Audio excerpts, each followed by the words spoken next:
Welcome to Strictly Facts, a guide to Caribbean history and culture, hosted by me, Alexandria Miller. Strictly Facts teaches the history, politics, and activism of the Caribbean and connects these themes to contemporary music and popular culture. Hello, everyone. Welcome back to another episode of Strictly Facts, a guide to Caribbean history and culture. I'm your host, Alexandria Miller, and if you've been part of the Strictly Facts family for a little while, you know that amongst all of the particular fields of mine that I study within Caribbean history, I also study Caribbean women's history, particularly, which makes March a very big month for me. So, of course, wanting to wish everyone a happy Women's History Month, as well as a happy almost International Women's Day celebrated Friday, March 8th. In my research, sometimes, I stumble across people who ask me different questions like, is it difficult to study women's history? Or what are some of the books or mediums that I suggest as great places for them to start their own studies? I have quite a list that I'll be sharing on the blog this coming week. So don't worry, that will be definitely going out. But one thing I always say is there is such a wealth of Caribbean women's literature. Yes, oftentimes they are novels or poems, things that may be fictionalized to a certain extent. But as we've always discussed through our Strictly Facts Sound segment, novels, poems, and in general, just popular culture overall are tremendous avenues to explore our history that may not otherwise be available.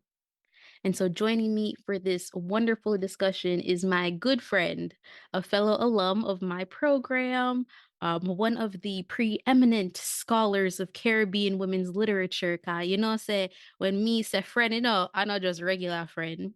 The Dr. Warren Harding, Assistant Professor of English, General Literature, and Rhetoric at Binghamton University.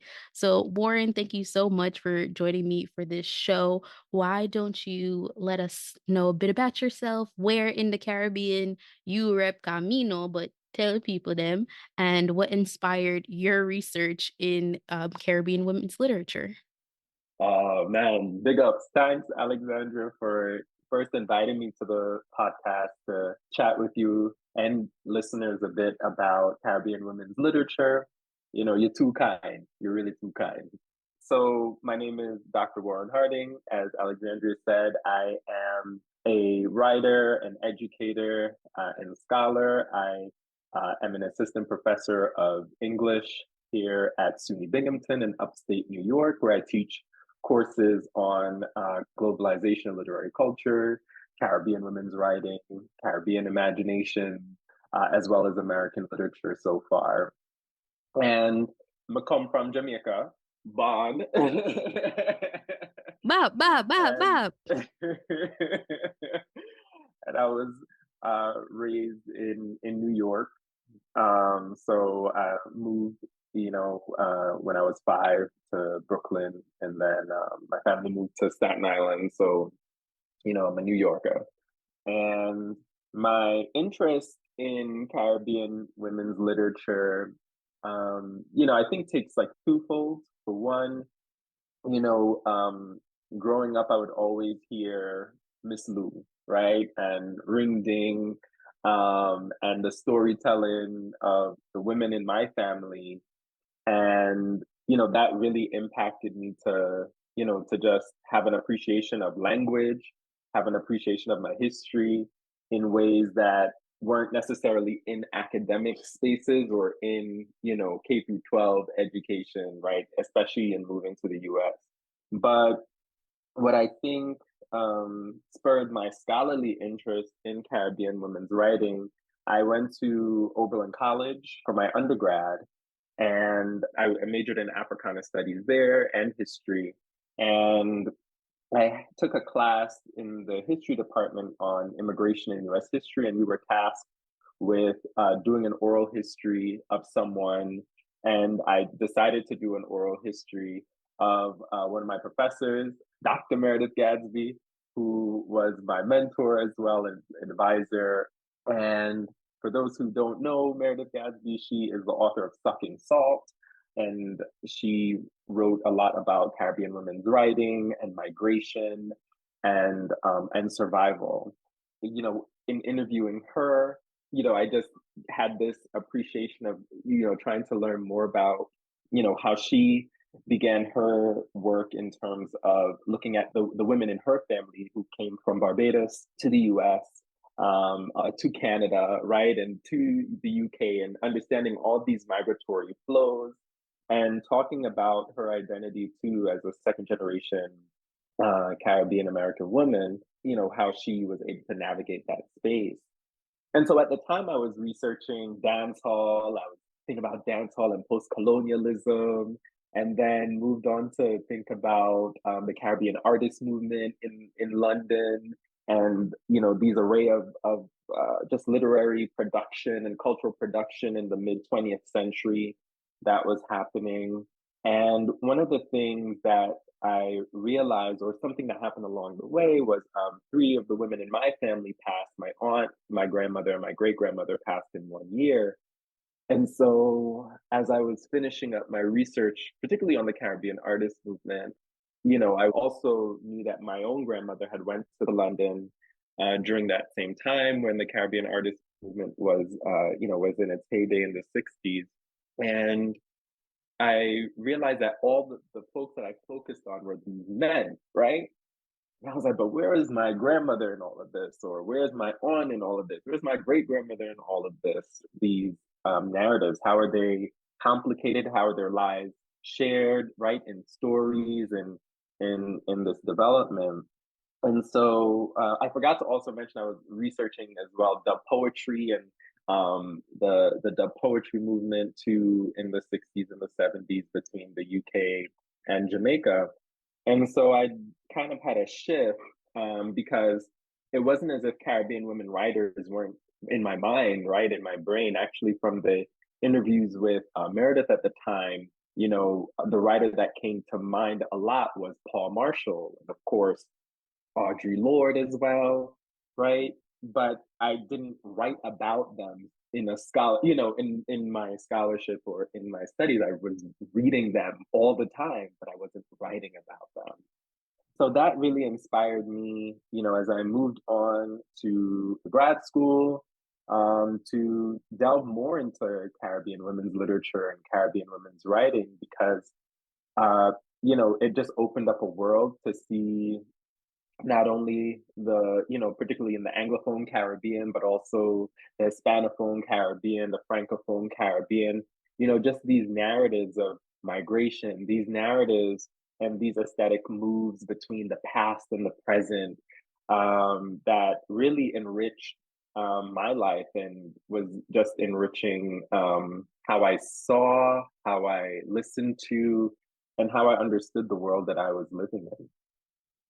You touch on some very necessary points that I definitely want us to highlight throughout our episode today. But one thing that I think is particular in my view and why I oftentimes recommend Caribbean women's literature to, some individuals just seeking to know a little bit more about Caribbean women is the fact that, through these histories of colonization, of, patriarchy, all of these things, right? There are if we're going back to times of slavery and indentureship, those narratives for the most part are not written by the people who look like us. There are a few, I think particularly of Mary Prince's story, but there aren't a wealth of them, right? They are stories about us that are written by people who did not look at us favorably, and that's me putting it nicely, right?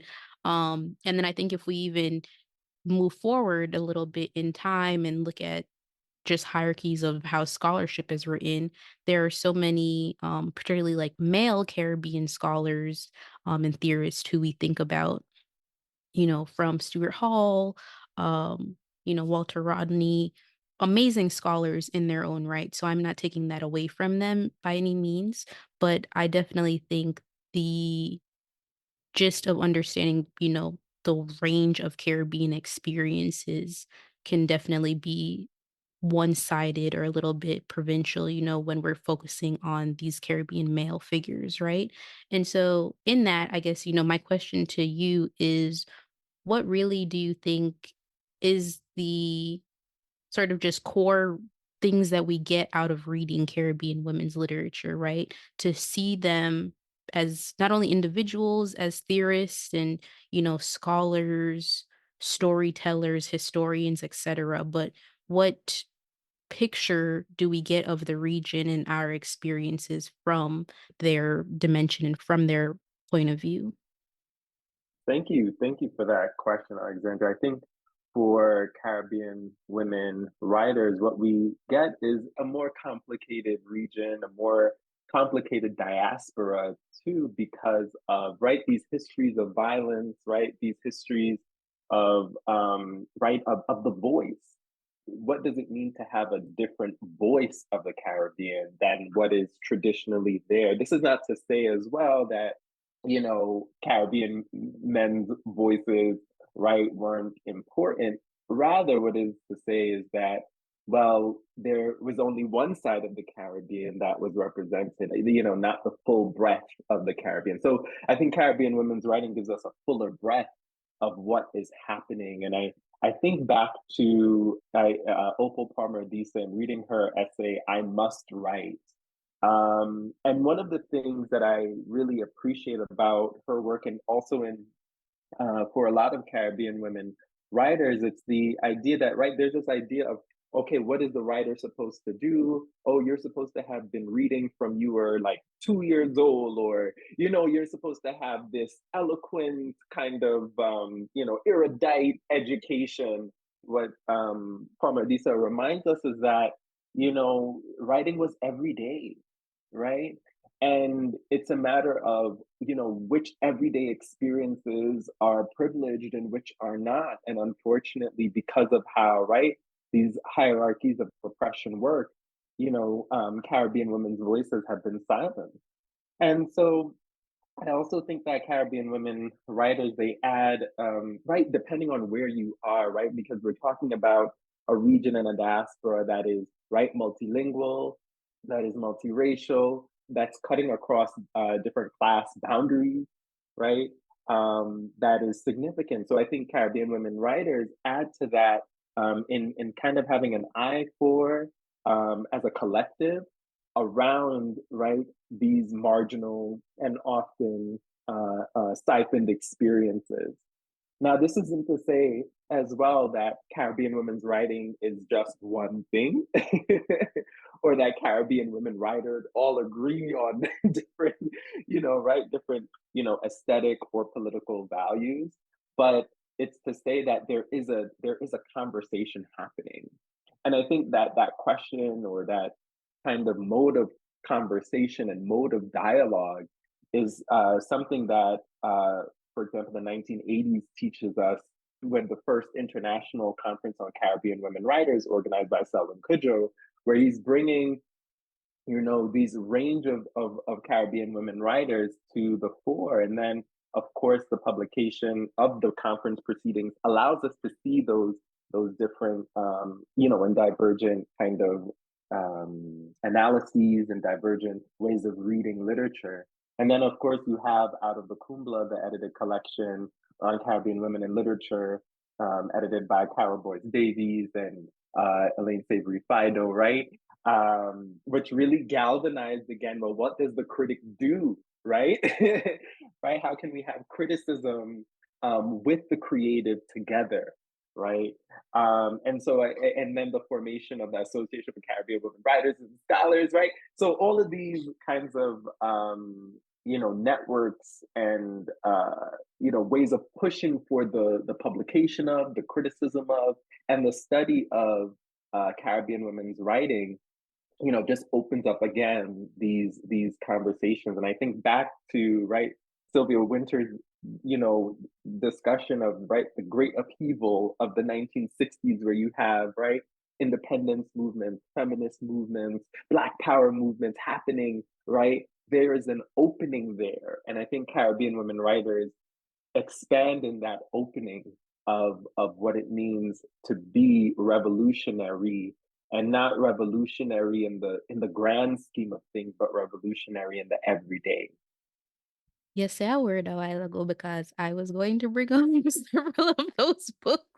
So I'm glad you definitely situated us in this larger history of the literature, how it's come to be, and something that is definitely diversely studied across the academy today, but one that, I'm not sure everybody knows those kind of underpinnings of, especially when we're considering that to your point, right?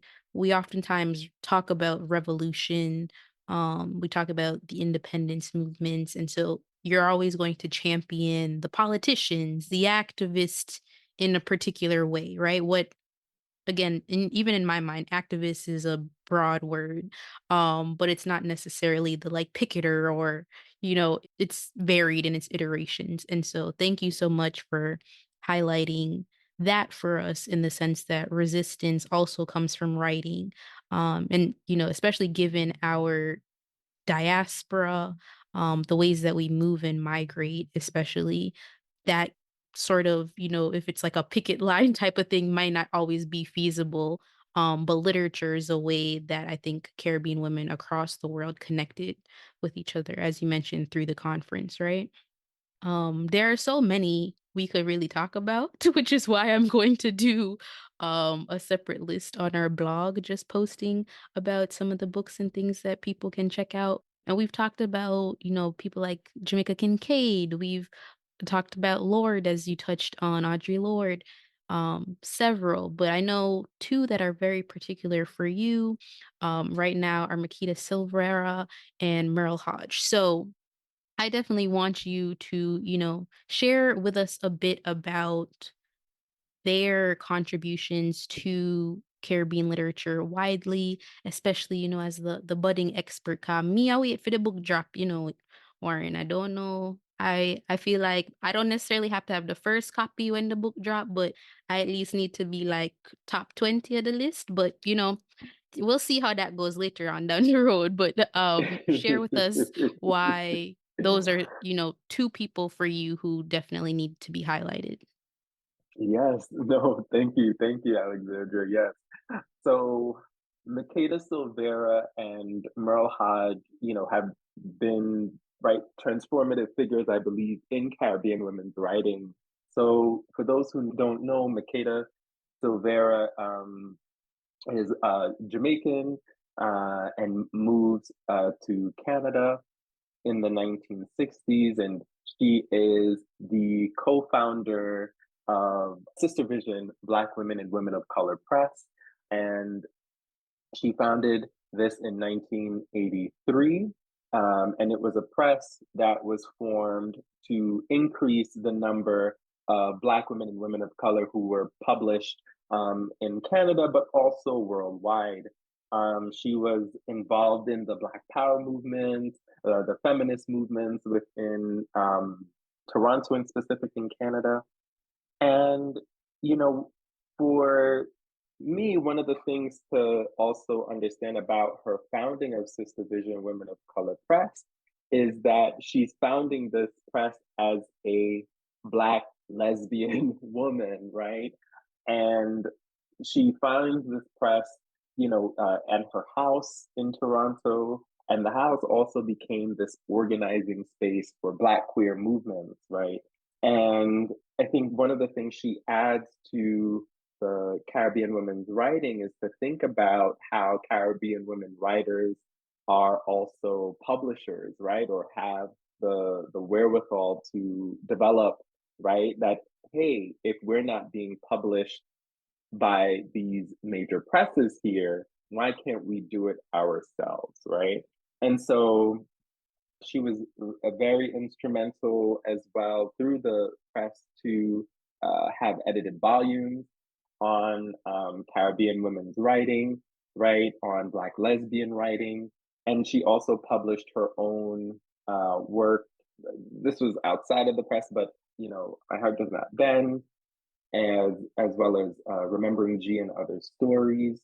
So again, she's really contributing to this understanding of Caribbean life, both in the region, but also internationally and diasporically, and again highlighting the need um, to engage in discussions around sexuality as central to that, as well as grassroots organizing. One of the works that Sister Vision republishes is a work called Silence, and it is her oral history of 10 Caribbean women workers living in Canada.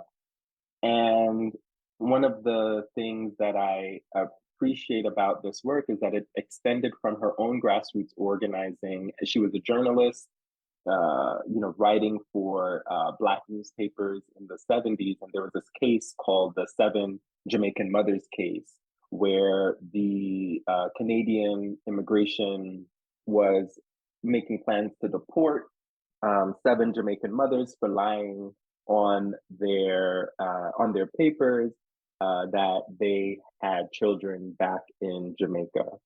And this was part of this domestic scheme that was complicated. But basically, because of the seven Jamaican mothers case, there was a lot of organizing in Toronto to make sure that these mothers were able to stay because, right, the argument that the immigration officials were saying is that, oh, these women lied that they had children in Jamaica. Therefore, the possibility of these children coming to Canada, right? The immigration officials didn't want to have that as an option for these women. So a lot of the women were told, not necessarily on their own volition, but they were told by different officials in Jamaica, oh, in order for you to get this, don't put that you have children, right? So it wasn't as if they did it on their own, but they were told, right?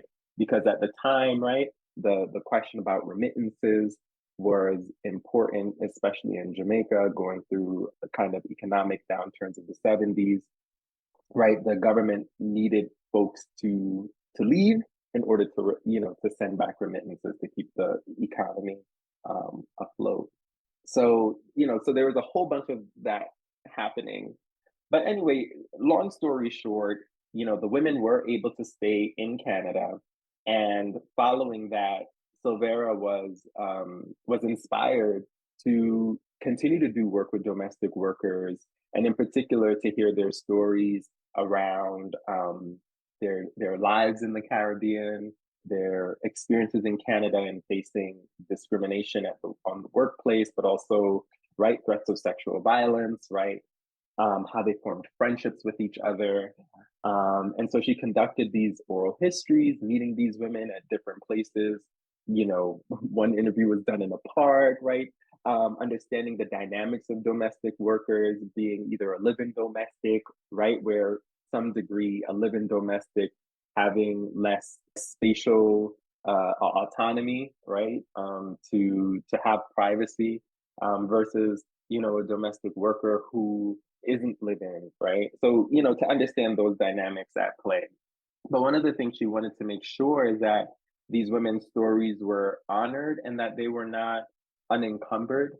So she made it a point to write in patois, right? To give the syntax or to understand the different linguistic modes in which these women were speaking from and speaking to.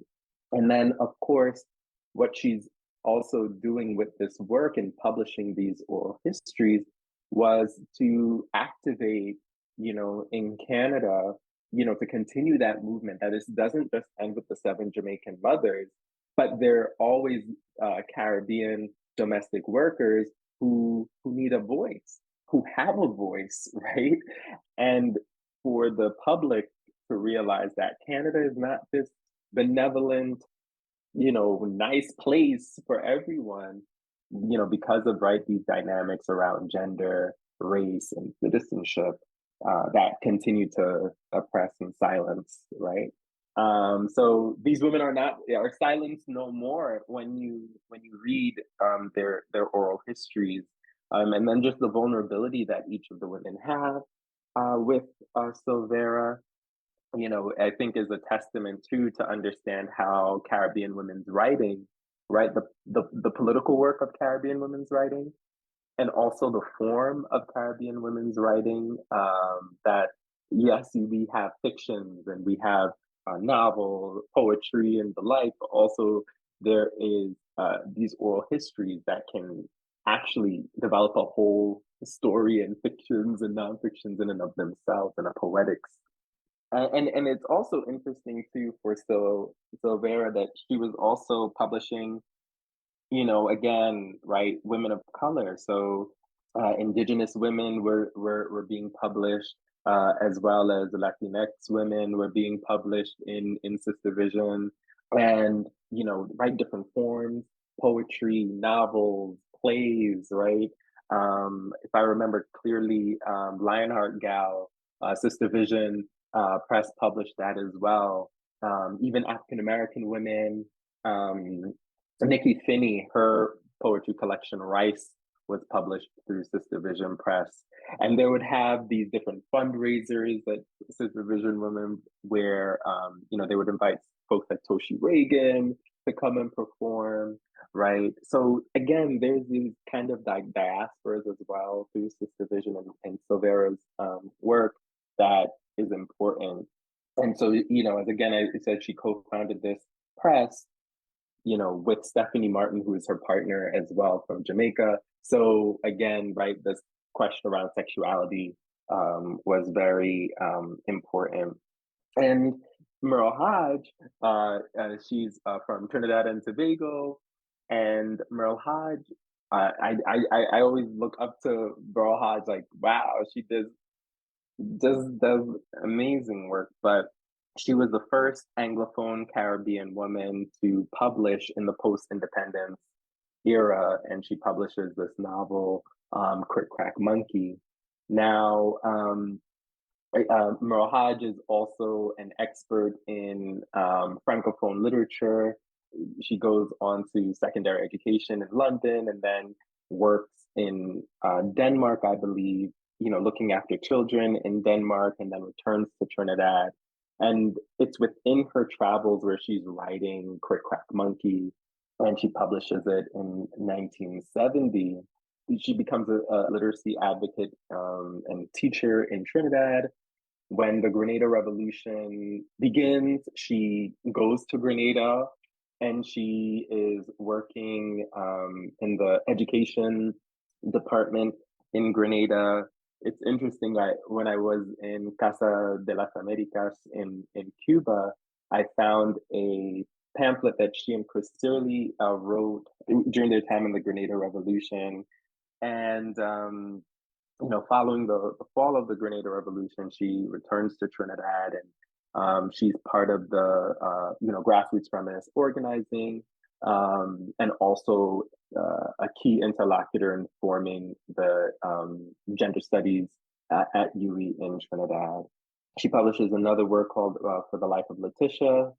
And then she recently published this work, One Day, Congote. I believe this was 2021. She recently published that. But what Merle Hodge, I think, adds to Caribbean women's writing, right, is for me, Crick Crack Monkey becomes a proto-feminist text, even though Hodge doesn't claim it as a feminist text. She was writing it as a feminist text. But I think the impact is feminist. It centers the life of this Trinidadian girl named T, growing up in colonial Trinidad, who is orphaned to some degree, and is going in between her working class aunt, Tanti, and her middle class aunt, Auntie Beatrice, and trying to find her way through these different levels of respectability, community, and the like. And I see this as a proto-feminist text, not only because she's centering the voice and the experience of a Caribbean girl, but she's also forming for me different critiques around sovereignty, and what happens when we look at the child, in relation to sovereignty. And, one of the things that Hodge is, in her own like essays and writing has been around the advocacy of children, and also dismantling these notions of traditional family, networks that, right, British colonial education, kind of has folks warped in, that, right, the traditional family of the man, the woman, marriage, that this is the only way that families can be formed. There's a whole cadre of, I think, insights that we could read through Crick Crack Monkey, you know. You brought back so many points. I mean, as you were talking about Silvera, I thought of our episode on Caribbean migration to Canada, featuring Dr. Marlene Gaynaire, another one of my really amazing friends. And we talked about the West Indian domestic scheme there, but also just the pinpoints of gender, of colonialism, right? Of hierarchies and power that, in my mind, right, if you are trying to learn about early to mid 20th century Caribbean life, right, and you're picking up a quote unquote history book, I mean that in the formulaic, traditional sense, right? Um, it may be by like a person from Europe or, wherever that came and studied the Caribbean. Um, right? A person who may not be as integral to understanding, these paradigms that colonialism has really introduced within the region, that, sort of these ways of thinking that have been forced upon us, right? But when we open ourselves up a little bit to understanding and looking at the literature, right? A lot of these things that you brought up and sharing with us about Silvera and Hodge, sort of counters that, or maybe gives breath to it in a way from a particular perspective that isn't always so clear, right? Or hasn't always shown up in the same way. So thank you so much for that. We've given several books. Like, I've been taking notes in terms of what to add to our Strictly Facts syllabus, of all the ones that you've mentioned. They don't necessarily have to be by Hodge or Cervera, but having a resident expert on an episode, I definitely would love you to share some of your favorite works. It's a question I always ask in terms of, how we see our history replicated in popular culture, but definitely from the perspective of Caribbean literature. So do let us know, what are the books and novels and poems and things that we should check out.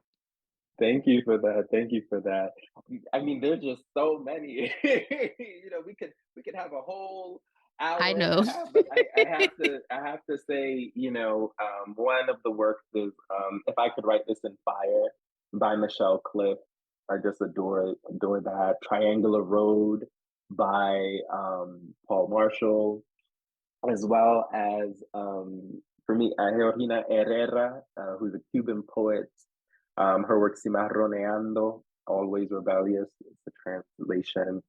Um, Maris Conde, I Tituba, Black Witch of Salem, important work, revisionist work of this history, of, right, the Salem witch trials, and the figure of Tituba.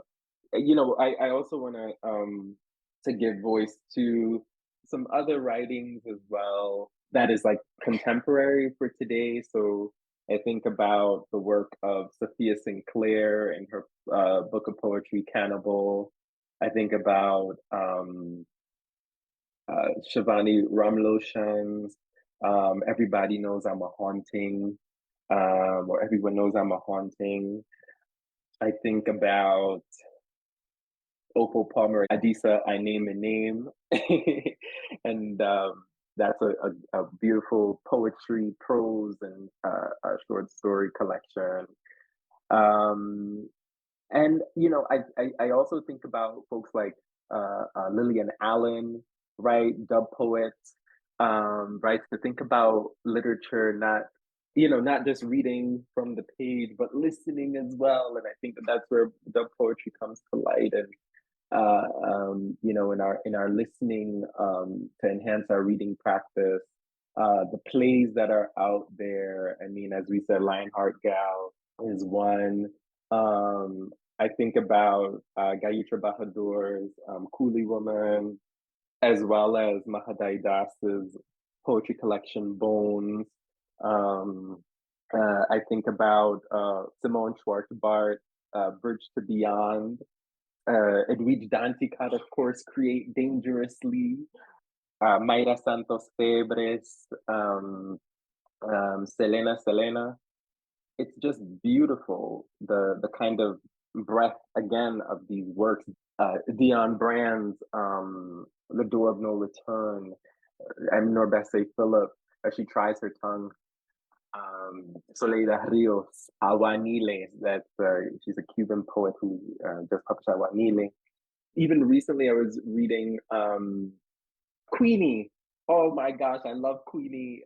Queenie, which will be they're turning into a Hulu series that will be out in I think June. Yes. So even seeing how our literature gets translated to the big screen or the small screen and all the things. Right. Candace Cardi Williams, right? That's what I think, that's the work of literature, right? Like literature is always moving, and it's multimedia, and it can come in so many, right? It can start as this book, but then, as you said, right, moving on to like a TV series, a film, or what have you. So I just encourage, folks to read Caribbean women's literature, and to read Caribbean women who you may not know, right? And what I mean by that is, right, sometimes I feel we can get into our national, our linguistic uh, silo a bit, but just take the time to read a Caribbean woman writer from, right, either another geographic space or another linguistic space, that you may not know more about.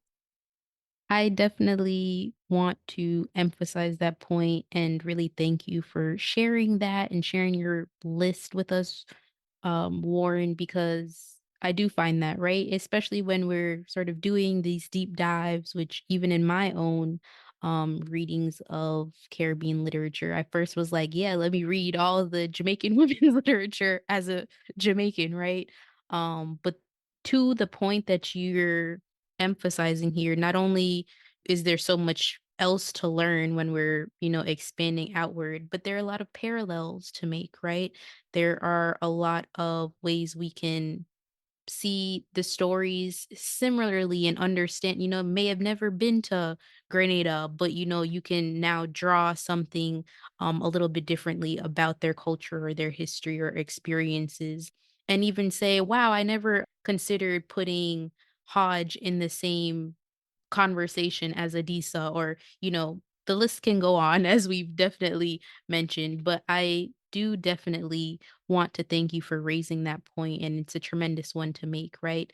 I think we should all really be reading Caribbean swim literature all the time, but especially for this month alone, if you are looking for a little bit of a way to shake up your studies, definitely check out some of these lists that I will add to our Strictly Facts syllabus for you all, and expand your knowledge, expand your awareness of who we are, of the stories that have made us, of where we come from. So, with that, I want to thank you so much, Warren, for being on the show again, for sharing a breadth, right? I'm gonna go in and add all of these to our syllabus and, also check out several of them myself that I haven't read, and listened to your point, literature is not just something that is read.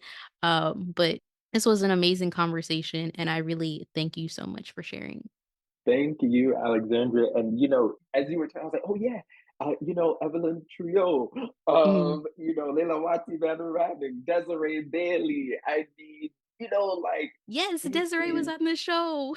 yeah, you know, Yeah. so and I just give thanks for that, as you said, that breath, that these seas of works, of experiences, of multimedia, engagements with Caribbean literature. So I wish everybody a good and Women's History Month, as well as International Women's Day as well. We are in some time, and I think that a lot of right, Caribbean women writers have laid a path for us to imagine, and to materially work in different ways. June Jordan. But yes. Beautiful. I will end our episode on that note. So again, thank you so much, Warren. And for all of our listeners, till next time, little more. Thanks for tuning in to Strictly Facts. Visit strictlyfactspodcast.com for more information from each episode. Follow us at Strictly Facts Pod on Instagram and Facebook, and at Strictly Facts PD on Twitter.